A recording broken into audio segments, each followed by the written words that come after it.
taon na po kayo nakatira sa bayan na po? Kaingin. Opo, malapit po sa dam site. Mga isang taon na nigit na.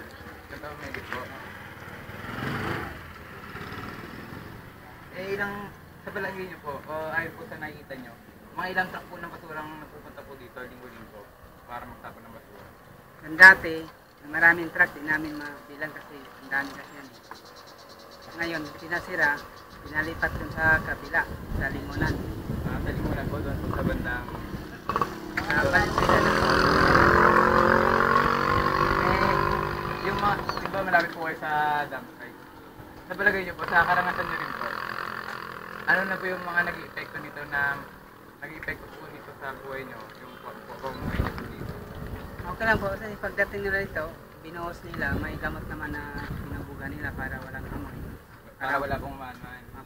Walang amoy, walang langaw, Walang masakit. walang sakit sa dingding. Sige po, thank you po kayo.